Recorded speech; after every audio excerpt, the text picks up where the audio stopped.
What is up? Welcome into the Early Edge College Football Preview Show, Week 11 edition.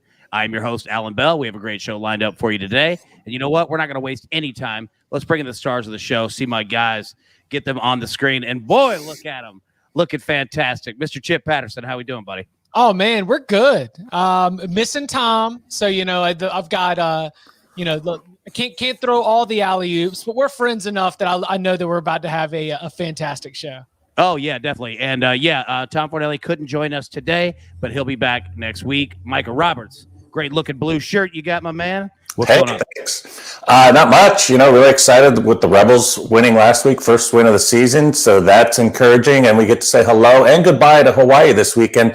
Aloha, Hawaii. We'll see you later. See how you get cocky after that first win? I'm ready to roll. Tear them up now. I love it. Now, speaking of last week, let's take a look at how we did. 8-5, another great week, guys. You guys are really putting together one hell of a season. For the year, we're sitting at 58.5% against the spread. So, seriously, great job, guys. Y'all are crushing it. Yeah, well done. Thank you. Well, yeah, I mean, that's what that's what it's all about, right? Yeah.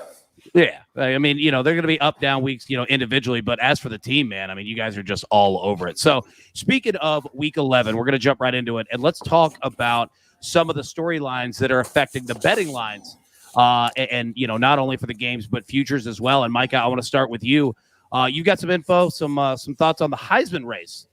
Well, I'm looking at the updated odds from Circus Sports. They've got the best index odds out there in the world, and they're great odds if you like some long shots. But the favorites so far, we have looks like Bryce Young plus 190, CJ Stroud 9-2 odds, and Kenneth Walker at 3-1 odds. Then it goes to Coral 6-1. Then it goes to Caleb Williams to 15-2, and then on to Pickett and Ritter and such. And I think it's really, the way I see it, it's like a three-man race right now, okay, with the two quarterbacks and then the running back. And the running back I just find so attractive. Came up big in the big game against Michigan. Walker, I think he has immense value, and I think he has the most upside to potentially kind of help voters what they saw last. So if we look at Walker, he's going to play Maryland, Ohio State, and at Penn State. Those are three really good. And if he beats Ohio State, he could have another showcase in the Big Ten game, because Big Ten title game, because voting, I guess it's December 20th or 21st, something like that. So he's got four potential games. And for that same reason, Stroud to me is attractive as well, because he's going Purdue, big game this week, Michigan State, and then at Michigan, and then potentially Big Ten game. So to me, those guys seem so much more attractive than the Alabama quarterback, who has New Mexico State this week, struggled a little bit last week against LSU. So I think those two guys, and they're longer odds than the favorite, I think they have the best shot, and I think they have the most upside to gain down the stretch of this season. Yeah, it makes sense. And look, not to put you two guys on the spot here, and you don't have to do it in any order either. Give me your top two. Micah, start with you. Chip, you go right after him. I would go with Stroud, and then I would go with Kenneth Walker, and then Young. Those would be my top three. Is that for if you had a ballot or for the wagering perspective? If I had a ballot voting, I just had Bryce Young. I mean, his numbers, I'm just not wowed by him. And, the scheduling here, these other two guys, big games after big game after big game all the way through. So I think that's going to have a little there's something with the voters, what they saw last, like bettors, what they saw last week, they bet this week. That's going to be the case, I think, for a lot of the voters last 3-4 weeks of the season.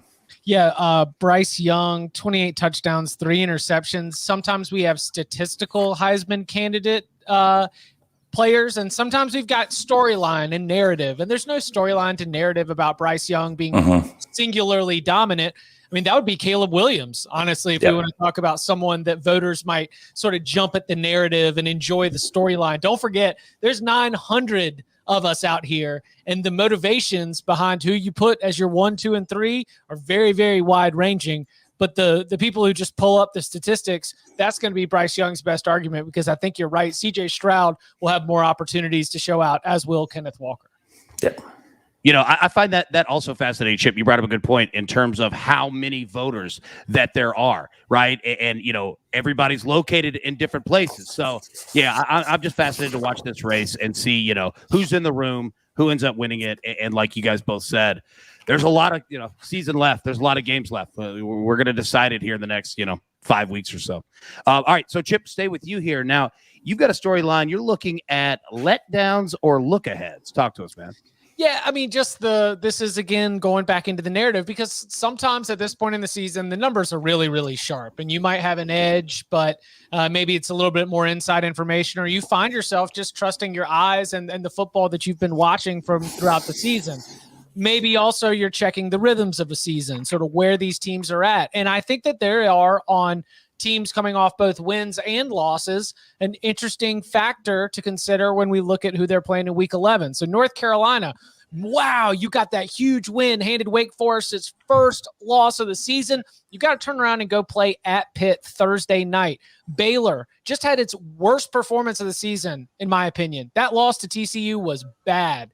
BAD. Now you've got to all of a sudden start to turn into like an upset-minded, go win the Big 12 championship caliber of play against Oklahoma in Waco. Auburn, Mississippi State, both off of losses that were very, very frustrating. Purdue's coming off the Michigan State win, now has to face Ohio State. Michigan State, on the other hand, can't get beat twice by Purdue as it plays Maryland, because guess what? You know what Purdue did against Michigan State? Threw the ball well. You know what Michigan did against Michigan State? Threw the ball well. What's the one thing we know Maryland can do? Oh, it can move that ball through the air. That could be a dangerous, dangerous spot for Sparty if they're not able to shake off the rust. And then finally, Wake Forest, after taking its first loss of the season, now the ACC title hopes are on the line against NC State, another quality team. So, I mean, those are 1, 2, 3, 4. Those like 6 or 7 games, all involving teams that are competing for playoff rankings or conference championships, and they're all coming off a huge result, trying to turn the page.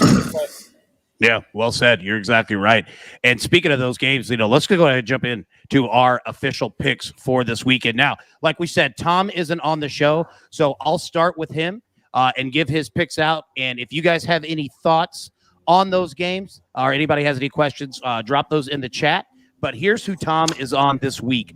Rutgers, Indiana, under 43.5. Mississippi State, Auburn, under 50. Boston College, +2 at Georgia Tech. Houston, -24.5 at Temple.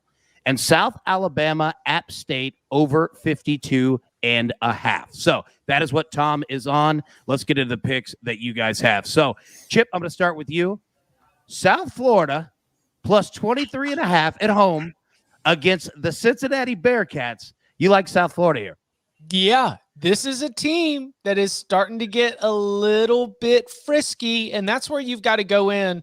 Remember, it was close against Houston. Houston pulls away late, but I'm more interested in what Dana Holgorsen was saying after the game. Very, very interested in what he was saying about the difficulties that this Houston defense, I think a good Houston defense, had in containing the freshman quarterback, Timmy McClain. Now, Timmy McClain had some, mistakes, threw a couple of interceptions, but he also had 289 yards passing, 2 touchdowns. He was USF's leading rusher as well, with another touchdown on the ground. And you start to think about ways that teams with lesser talent are able to close the gap. And one of these, mid-season promotions of a dual threat quarterback that can give a defense just headaches of having to chase this guy around. I think that Timmy McClain, who got a lot of praise from Holgorsen after the game, I think he is going to be the key, a freshman quarterback who just became the starter recently, to getting the Bulls to at least turn this into an upset scare. Cincinnati, I think, will win. But, man, with as much hand-wringing as we've been doing about Cincinnati, it would not surprise me at all to see them in a, Friday night, Raymond James Stadium. We don't know what the attendance is going to be, but it might be rainy too. I mean, the kind of game where, as a competitor, I wouldn't blame you if you said, I don't want to be there. But USF is very excited to get undefeated Cincinnati in town. So I like the Bulls plus the big number. Yeah, that's a good point. And it's fascinating. Like, we talked about Cincinnati, that their schedule broke down. Like, the first 4, 5, 6 games, whatever, was like kind of the gauntlet, right? And then once they got past that, they were just going to blow everybody out. It seems like they played better against those big teams than they have the last 2 or 3 weeks, right? It just looking from a scoreboard perspective. So I'm with you. A weird Friday game, NFL Stadium. Yeah, weird stuff could happen, man, for sure. Plus 23.5? Come on, let's go. You're right. You're right. All right, Micah, coming to you here. All right, an old rivalry game that hasn't been as fantastic as it used to be, but it's always going to be a good game. You like Miami minus 2.5 at Florida State. Yeah, most of it stems from the quarterback. But, I got to go back. Let's go back to the 80s when I was watching this rivalry. Bernie Kosar starting up, Testaverde, big games, fastest receivers, fastest running backs, the most hard-hitting defense. It was just awe-inspiring to watch as a kid to see people play at this level of football, college football. And then the Florida State thing just came together, and it was just so awesome to watch. So when I turned 21 in 1991, that was a big part of the reason to get to the book, was to bet this game when I was 21. So this game has been with me for my entire life watching college football, and I love it. And it's been horrible the last few years. One team's up, one team's down. But I see something there. I can hear Michael Irvin screaming Miami's got a quarterback now. I can really see that. I can feel this, So they've won the last 3. It's Tyler Van Dyke, 10 touchdown passes, 1 interception. Probably should have covered the game last week. But I think this week they're going to take it to Florida State. And it's part of the quarterback with Florida State that I'm not really good with Jordan Travis at quarterback. So I think the quarterbacking with Miami is going to be big here. The speed, it's going to be old time. I think it'll be a close game, but I feel better under a 3. And, 3 that's been, wide right forever. I mean, that's forever. I could never understand how Florida State could have all these great athletes and the best athletes in the country, and UCLA or Hawaii had way better kickers. I just never understood that. I don't know if that's changed a lot, but that was something that's always stuck with me. So all in all, it's just Miami. I like the momentum in the spot here. I'm with you, and no pun intended here. I feel like coming up, this game always was played in an actual hurricane. Yeah. It always felt like it was just thunderstorms and raining everywhere. I'm with you, man. It's been one of my favorite rivalry games, of all time. All right, Chip, coming back to you, buddy. All right. I like this play. It makes a lot of sense. Minnesota, Iowa, under 37. Hit me with it. 37. You know what that means? That means we go under, because when the number is set below 40, there's a reason for it, because they know the market's not going to believe it. Are you kidding me? We're not going to get 6 touchdowns in this game. We're not even going to get an NFL Sunday number in this game. So many of the basics out there are going to go out there and hammer this over, but they don't know that these are 2 teams that move with such a methodical pace about the way they handle their business. I mean, Minnesota, with its commitment to running the football behind what I will say is a good offensive line, might as well be an option team. For the purposes of betting totals, Minnesota might as well be an option team. You catch these 2, and this is a theme that I've come back to a lot on this show. There are these teams that I just assign, it's almost like an imaginary light, it's just a green light go. And when 2 green lights show up, it's like, boom, automatic under. These are 2 under teams. I think we go under 37. I like it. And I do, this just popped in my head, and I'm glad that it did, because I need to say it. Last week you guys were all over the Service Academy unders, right? And you nailed it. Well done. I almost jinxed you boys at halftime. I got a little frisky with the SportsLine Twitter account and cropped a video of you guys talking about it, right? And it was 0-0 at halftime, right? And then it was I kept watching the game, and I was like, oh, this isn't good. This isn't good. And then overtime comes, I was like, oh, this really isn't good. And I had people just all in my comments saying, nice job, buddy. Nice job. But no, you guys got it. You got it done. So good job on that. I felt horrible. Right up until the end, I was like, oh, man, I'm going to mess this up. I'm the one that did it. Chip, I'm going to stay with you here real quick. Maryland, Michigan State, over 62, okay? So let's walk into this one. Michigan State gets the big win over Michigan 2 weeks ago. You guys are all over that Purdue, that they are just dream killers, okay? So now we have Michigan State coming off of that upset loss to Purdue. at home against Maryland, over 62. You like the points in this one? Yeah, I think that what we have seen in Michigan State's win against Michigan, which, remember, it needed incredible Heisman-worthy performance from Kenneth Walker and a big-time comeback in that game. That was one of the best games that Michigan's passing attack has had.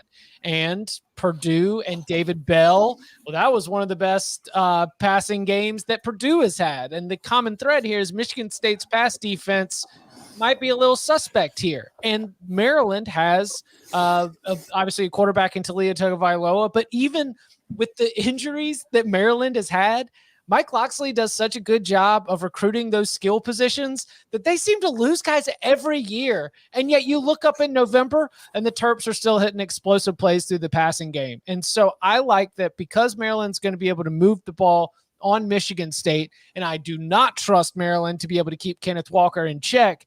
It just seems like one of these games where, I wouldn't hate trying to go Maryland plus the double digits, but I think the one that you're not going to be sweating is the over here, because I think Michigan State will keep Maryland at arm's distance for most of the game, and that involves both of them scoring touchdowns. So I like the over. Yeah, I'm with you. I love correlated plays like that where, you think both teams are going to score. It's kind of tough to pick where you want to go with the spread. And you just keep it simple. You're like, well, if both teams are going to score, let's just go with the over and not mess with that at all. So, yeah, I'm totally with you on that one. All right, Micah, coming to you, buddy. All right, so we were just talking about Purdue. Yeah. You like Purdue plus 20 at Ohio State this weekend. Yeah, I'm starting to be a believer, and the rivalry's been pretty good over the years. Ohio State obviously has the edge, but the last time they met, it was Purdue winning. I think it was David Blau and Rondell Moore. They had a big day and blew them out, actually. You look at the stats, and I saw Haskins, he threw for over 400 yards. It looked like he had a great day. Purdue just stuck it to them, and it's different in West Lafayette from Columbus, but I'm looking at the last 4 games at Purdue, and I'm like, they're dominating time of possession. They only average 78 yards rushing per game, but the time of possession and what they're able to do is keep the other team off the field, grind it out, and use their passing game like a running game almost, and it's quite impressive. And you got to give Brum a lot of credit for that. I'm looking at their last 4 games here. What was it? Only one loss to a good Wisconsin team that got better. They were better than Wisconsin played some of these other teams earlier in the year. So I think Purdue's going to stick with it here. I like the quarterbacking, even though he's made some mistakes, turning the ball over 8 interceptions on the season. But I like the fearlessness. He throws the ball in tight spots, and he's got a good arm. And I think they can really do some things, frustrate the Ohio State offense, keep them off a little bit. Not saying that Ohio State defense is bad. I just think the groove that Purdue is in right now, I think it keeps going. And I think it's going to be a tight game. Ohio State will probably win the game, but I don't think by more than 10, 11 points. I think it'll be fairly close here. So I'm going to go with Purdue. And we'll see how it happens. And by the way, the last time they beat Ohio State 2 times in a row, Bob Greasy, 1967. I think he was there. Yeah, that's Bob Greasy. So that was the last time they've won 2 straight times over the Buckeyes. We'll see if it happens here. Probably not, but something to think about. Nice. I like that. That's a great pull right there. Well done. All right, so Chip, coming to you. Notre Dame minus 5.5 at Virginia. You like the Fighting Irish here? Yeah, Notre Dame against unranked opponents, just has been cruising for Notre Dame recently. Notre Dame as a favorite has been cruising right now recently, and I do think that Virginia is a team where, when Virginia played Wake Forest, it was able to move the ball, but it didn't put up more than 20 points on the scoreboard, and that's because when they get in the small spaces, they have a lot more trouble executing that offense. And I think that Notre Dame, with Marcus Freeman as defensive coordinator, even with the injuries that they've sustained with the loss of Kyle Hamilton, I still think that's a fairly good defense that is playing at a pretty high level. Isaiah Foskey, the defensive lineman, is one of my favorite players to watch when I put on Notre Dame on either side of the ball. Obviously, Kyron Williams is absolutely in his bag now that they've made some changes to the offense. I just think that Virginia's just not going to have enough punches, not against this team, not at this point in the season. Yep, makes sense. All right, you got 2 more here, Chip, and we're going to go into our big games for the weekend. And take your time. Break these both down. You don't have to rush at all. Wake Forest minus 2 at home against NC State. Yeah, I mean, Wake, The good news is because Wake Forest's roster is mostly like 28 and 29-year-olds that are all like 12th year seniors who were going to redshirt anyway and got the bonus COVID year. They already know all the coaching cliches. Like, they don't need to hear them from the media. The Wake Forest players, as soon as the game was done in Chapel Hill, they were in the locker room and they were saying, we can't let UNC beat us twice. Ding, ding, ding. There's the bingo card for the coaching cliches. You can't let them beat us twice. I'm telling you, these redshirt seniors and graduate student seniors, they are ready to make sure that they put that other game behind them because it was not a conference game. And NC State coming to Winston-Salem is the game that puts you in the ACC championship. Like, this is huge stakes for a program that is not used to having this opportunity. Wake Forest still has to play Clemson. Wouldn't it be nice to not have to beat Clemson to be able to guarantee the way that you're going to compete for the ACC championship? So I like Wake Forest's experience to be able to move past last week's result. And finally, because the trends can be your friend, shout out to Hakeem Dermish. Wake has won 10 out of the last 12 against NC State at home, including 8 out of the last 9. And some of those losses for NC State were NC State teams that were favorites and NC State teams that were very good, such that it's kind of a house of horrors for the Wolfpack. So give me the home narrow favorite Demon Deacons. Great pull there, by the way, talking about, the players and knowing the schedule, understanding that, hey, if you take care of business against NC State, you don't have to take care of business against Clemson, right? Like, well, no competitor would think that, but it's somewhere in your brain. Exactly. Yeah. You would never admit it. Yeah, like, what time it is. Yeah, absolutely. All right, so last game here, Chip. Washington State plus 14 at Oregon. Break it down. Because I'm a sucker. I don't think that Oregon is in a position where it's going to be thumping teams with a pulse in the Pac-12, and not in Washington State. We thought we put them on quit alert, but I don't see a Washington State team that's quit. They are still competing. They're still fighting. I would consider it a Pac-12 team with a pulse. And so I'm just wondering if, as we start to factor in external pressures, you've got that little number 3 beside your name. Seems like all you got to do is win. All you need to do is win by 1 score. And maybe I'm not even talking about the players. Maybe I'm talking about the coaches here. And any Oregon fan knows that Mario Cristobal has brought you some of the best recruiting that you've ever had, some of the best talent that you've ever had, and some very conservative coaching decisions, especially in close games. I'm just not going to take Oregon as a 2-touchdown favorite against a Pac-12 team with a pulse. Yeah. I'm with you, and it's fascinating. I get burned. I understand. Buyer beware, but I'm not going to do it. No, I feel you. It's fascinating. You were talking about teams that, we kind of thought would throw in the towel and haven't. They are absolutely, 1A. 1B is LSU. Like, every week, like, I keep thinking, I'm like, this is the week. Like, they throw it in. They're done. You got backups, third-string guys. They keep showing up. So I'm with you. That's a great point on Washington State. Okay.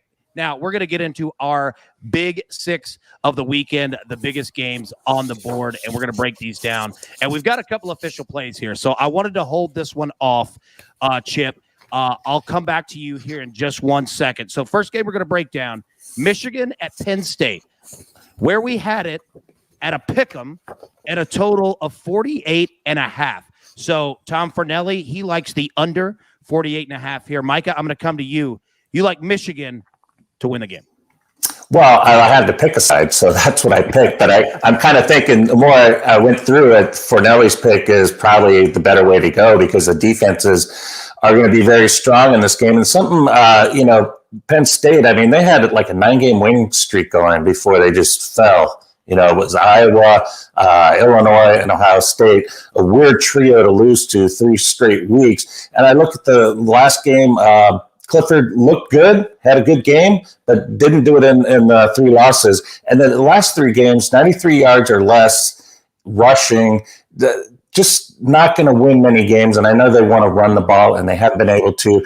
And then when I go to Michigan, I'm seeing they haven't covered against the last 6 teams they played that had a winning record. That is, that's something. They're not matched up for. Great defense offensively.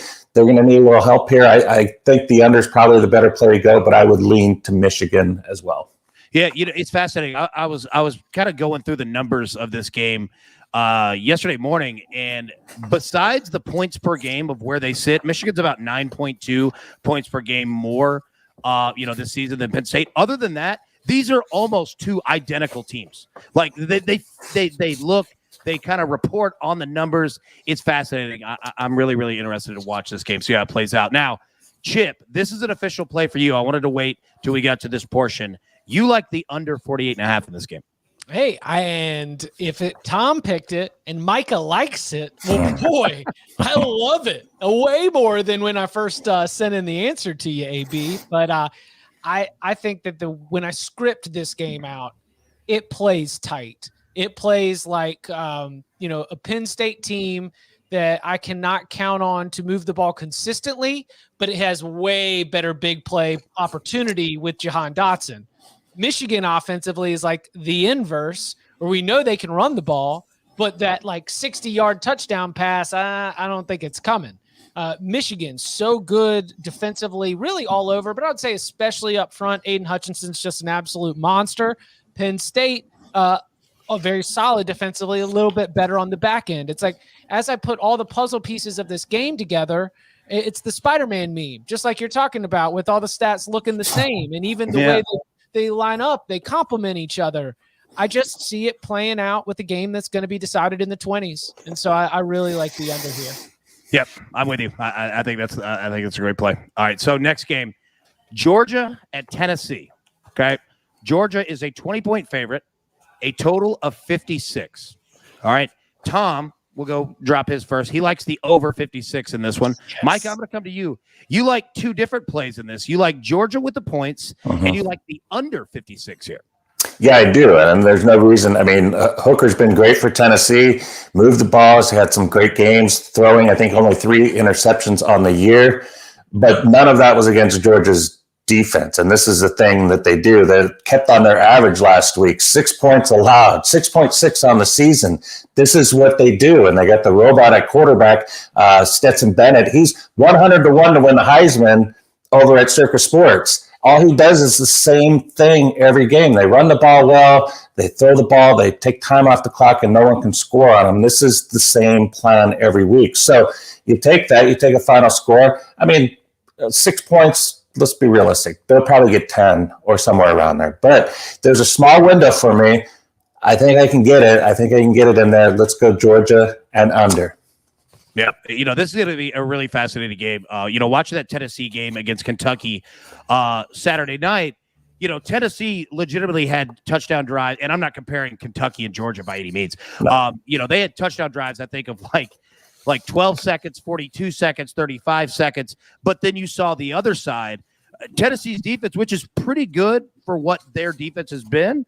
It wasn't stopping Kentucky either, especially on third downs. And I'll tell you, a big problem has been third downs and quarterbacks rushing and getting first downs on them. So, this is going to be a fascinating one. Chip, coming to you, you like the over 56 in this game.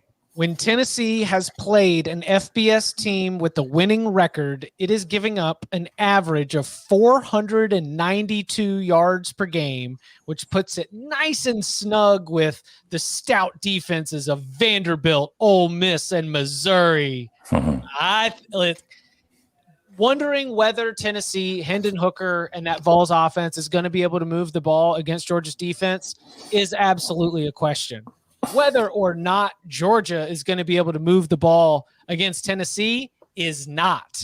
Now, I might need Georgia to do most of the work to get me this over, but if that's the case, if Tennessee's offense really is as inept as it might be in the worst case scenario for the Vols, then there's going to be enough possessions that I still might be able to get the 6 or 7 touchdowns that I need. So looking at Georgia, Tennessee, I don't want any part of the 20 of the spread there, but I do like taking over the total. Yeah, I was going over the numbers of this game as well, and you take out the Clemson Georgia game, okay? First game of the year, take that one out. Georgia's offense is averaging 40 points per game.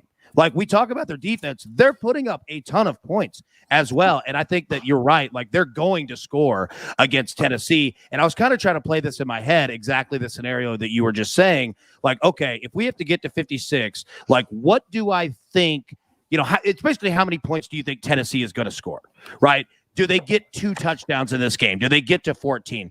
I think they could. They could get to 20. There could be, a touchdown in the first quarter, touchdown in the third quarter, maybe a garbage touchdown in the fourth quarter. Or it could be weird. This game's been, historically weird.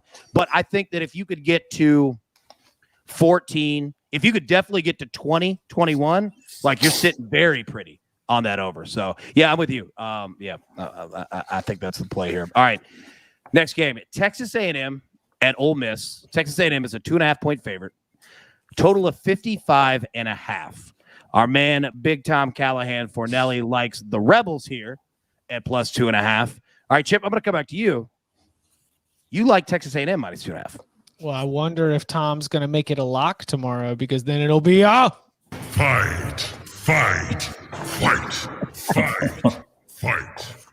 All right, so I think that while Ole Miss did, Ole Miss, I guess, we were all on this Liberty sort of hype event last week, which meant we spent a lot of time using phrases like Ole Miss is a shell of the team it was at the beginning of the season. Ole Miss has suffered so many injuries that it's impossible to think that it is the same as the 2-loss team or the number 15 beside its name. Look at all these reasons why Ole Miss right now is not this Ole Miss team that we had assigned so much awesome offensive explosive firepower to, and all these things that would make them an SEC West contender. I don't think 27-14 answers all of my questions. It was a losing bet at 9.5, but I don't think that I walked away from that game feeling all that much better about the Rebels. And so I have been feeling pretty good about Texas A&M as of late.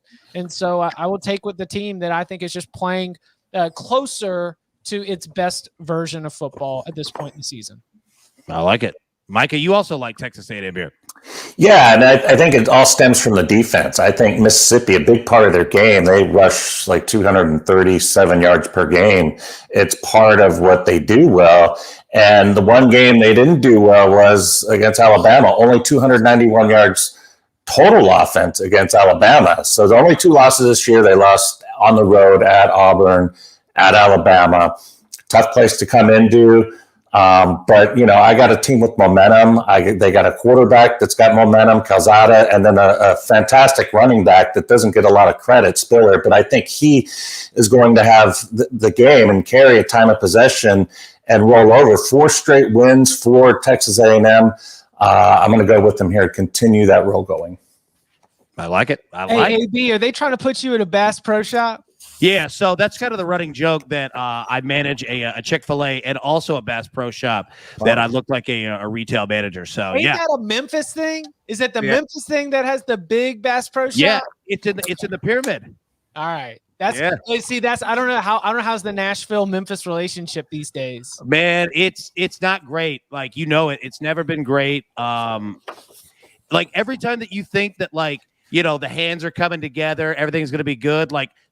Penny Hardaway says something, and then it just blows up. So yeah. I don't think that relationship's ever going to come back together whatsoever. All right, next game we're going to give away a year-long subscription to SportsLine. Now, understand, we normally go with Chip on the last game, but we're kind of in road game situation here. We got to adapt. We got to adjust. We're going to go Micah on the last game. We're going to go Chip on this one right here. So the game we're going to break down is Purdue at Ohio State.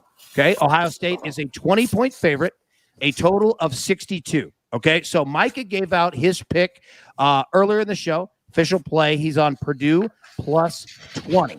Okay. Our man, Tom Fornelli, is also on Purdue plus 20. Now, what I want you guys to do right now, put in the chat, and you got to go quick.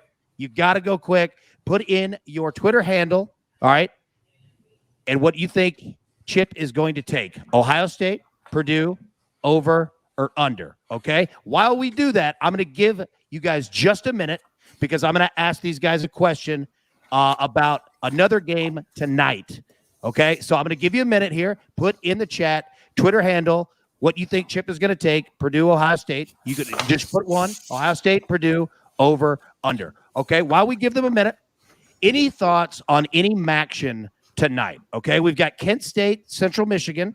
We've got Ball State at, man, I can't remember who NIU. Yeah, Northern Illinois. And look, we didn't have this on the rundown, so I'm not trying to make you break down anything. Any thoughts that you have on either of those games tonight? I played Northern Illinois, and just because of the role, the quarterback situation really looks solved there. And the transfer from Michigan State, I believe, he's had lights out. He's been great his last 2 starts. So I'm going to go ahead and go with the quarterback, the hot hand here, to keep it going at home here in a big game for the MAC. Yeah, and I think they're getting 2.5, right? They're plus 2.5, Northern Illinois. And I believe Central Michigan is a 2.5-point favorite as well at home over Kent State. Chip, did you have any thoughts? Tom's Twitter tip of the day is Ball State at NIU under 61.5. Nice. So, okay. I'll like pass it. that along. I like it. All right. So, all right, we've given everybody the chat plenty of time to get their picks in here. So let's refresh it here. Purdue at Ohio State. Ohio State's a 20-point favorite, a total of 62. My man Chip, what do you got?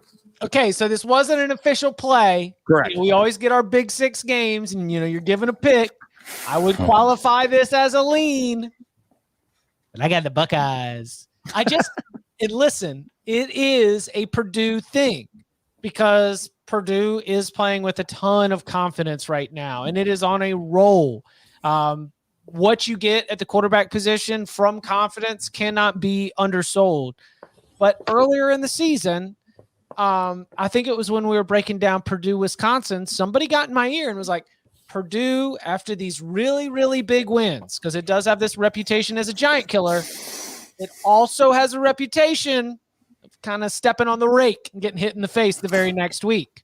And sure enough, after that big win against Iowa, 13 points and a 17-point loss to Wisconsin.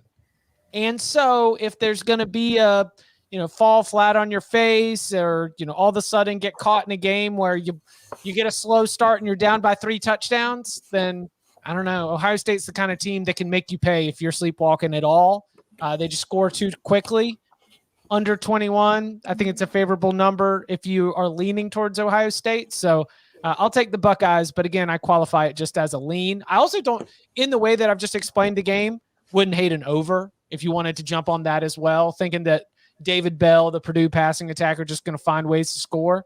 But I'm a little bit concerned about the way that Ohio State's offense is geared down a little bit from the kind of explosive unit it was playing the worst teams in the Big Ten. No, I like it. All right, congratulations to our man Corey Heckendorf. Congratulations. I'll get with you after the show. Yep, well done. Took Ohio State. Nice job on that one. Okay, next game here. So we have Mississippi State at Auburn. Auburn is a 5.5-point favorite, a total of 50. Our man Tom likes the under 50 here. Mike, I'm going to come to you first. You like Auburn minus 5.5? Yeah, and it's more, Auburn's a good team. They're a decent team, and I like what Mississippi State does with their passing game. But, the only team to beat Auburn this year at Auburn was Georgia, and Mississippi State is not in that class. I can't see a team that is last in the nation in rushing with like 58 per game.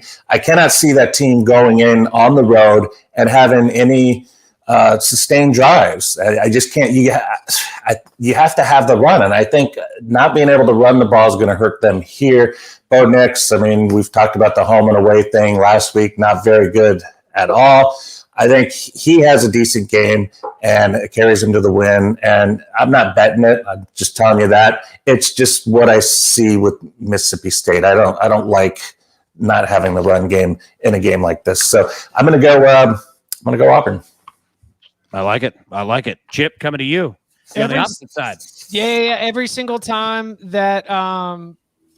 time Mississippi State got the ball in the second half against Arkansas, they gave themselves a scoring opportunity. They just missed a whole bunch of field goals. I look at that one as maybe one of those, the rankings and the records are going to adjust, and maybe even some of the power ratings suggesting that, Arkansas is X number better than Mississippi State.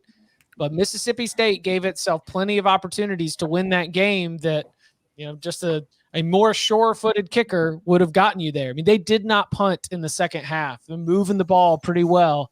So I'm going with a little bit of maybe value play. Auburn winning wouldn't surprise me, but I think this game is really low scoring because Mississippi State's got a good defensive front. Auburn's got a good defense. I could just really see this one being decided by 3-4 points or so.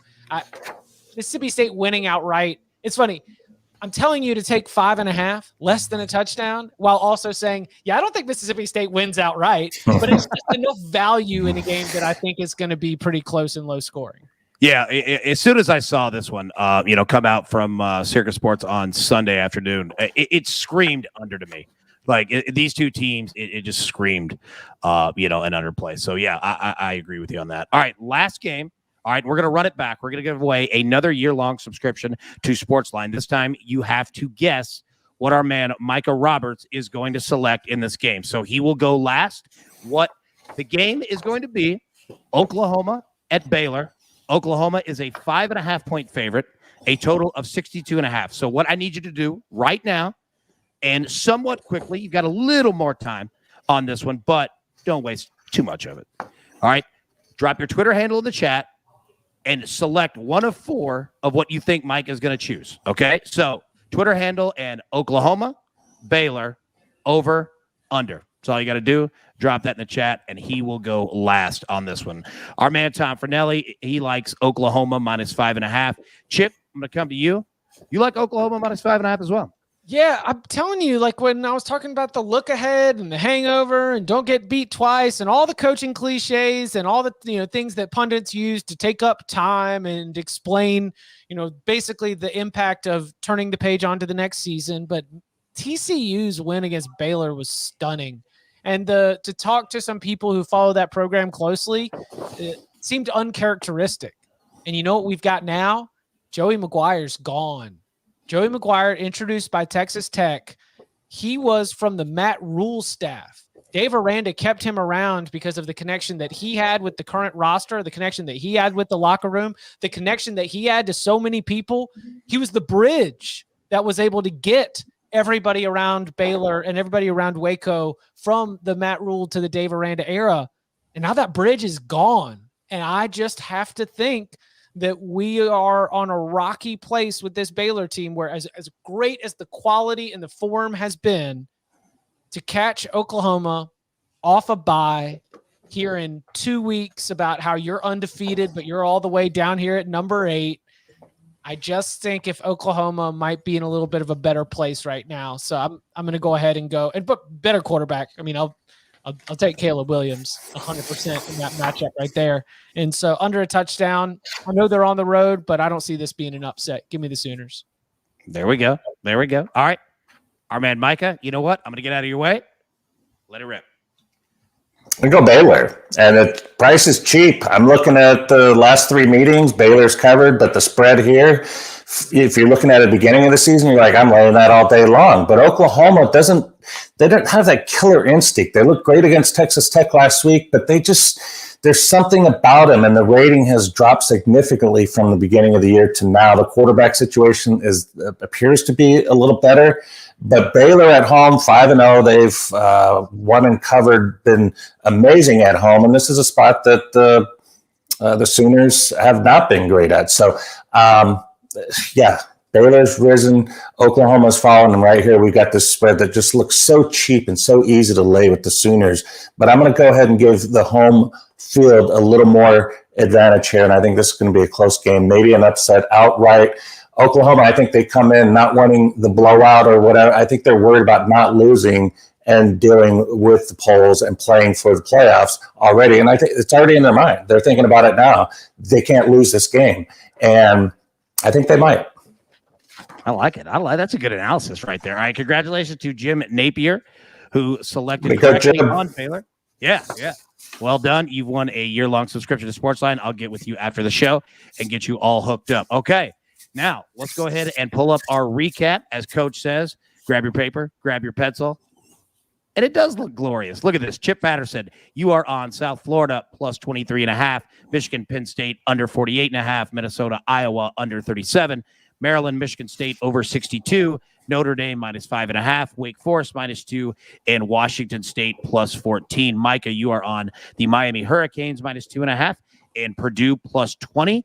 And Tom Fornelli, Rutgers, Indiana under 43.5, Mississippi State, Auburn under 50, Boston College +2, Houston -24.5, and South Alabama, Appalachian State over 52.5. So what we always do to end this show, because seriously, and I mean this, we're so appreciative of you two guys and Tom as well for taking the time to do this week in and week out. We've now done 11 of these shows, and I know how busy you guys are. So one, thank you. And two, you guys are busy because you have so many things going on. So I want to give you a minute to plug, work that you have coming up this week, what you're looking at, what everybody needs to rush, listen to, watch, read. Micah, I'll start with you. You literally handle every sport we have here at SportsLine. What are you working on, buddy?